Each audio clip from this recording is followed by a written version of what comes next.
Increase by 1 year in the retirement age is accepted. It's just a question of how far you bring it forward. At some point you have to do it. I'm a teacher and I've been teaching for 15 years. I'm suffering from, or have been recovering from, depression and anxiety, and it was something that was creeping up on me over a period of probably a year, and then eventually I had, well, they call it a breakthrough, but some people may call it a breakdown.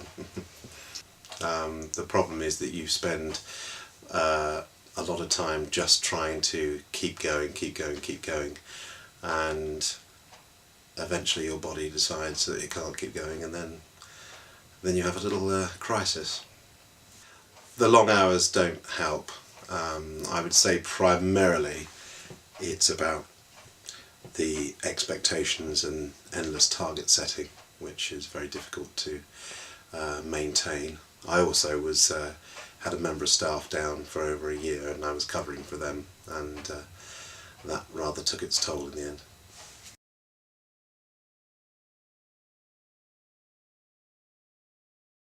My name's Adrian Kelly and I'm 45 years of age. Official job title is teacher.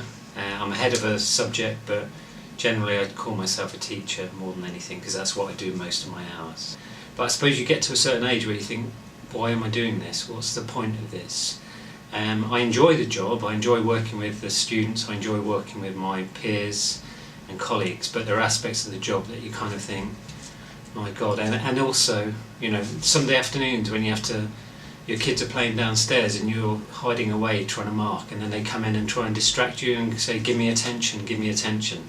There is that kind of tension in teaching that I think not a lot of careers, and I guess some people don't have sympathy for teachers because you get long holidays, but you know, I don't know how many people actually are working on a Sunday afternoon marking, hiding in a room to try and get that work done ready for a lesson on Monday. I'm Denise Wrigglesworth, and my job at the college is as a student progress manager, which means that I am looking after the students in my faculty, about 850 students, and all the problems they have in trying to be successful at college. I work because I want to be involved in running a good organisation.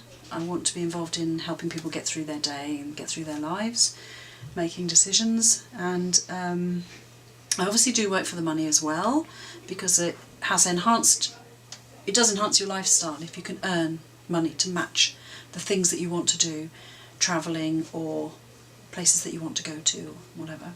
So yes, do work for the money, would miss the money if I wasn't working, would miss the money if I was part-time, and in order to do a substantial job you often have to be committed to full-time hours, so sometimes there's a bit of a compromise there. My name is Louise and I'm 42. My job is a performance analyst, and I've been working full-time for 10 years and 1 year part-time.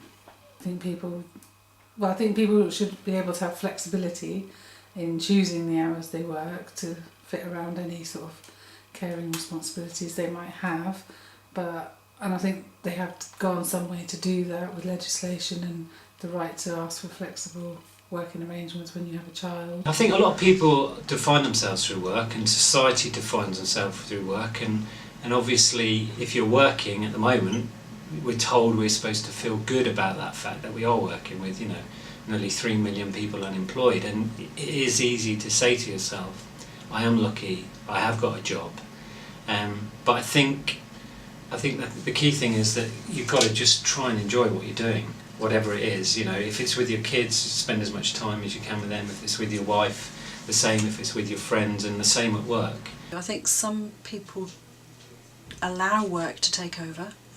I think they don't put down those boundaries, and they can allow work to get to them. We can all tend to take our work too seriously, take it very personally. So I think a lot of this is to do with how you feel on the inside as well. But I think the main part of our life shouldn't be our job. There should be other things that are more important than our job. But it's really difficult to keep control of all of that.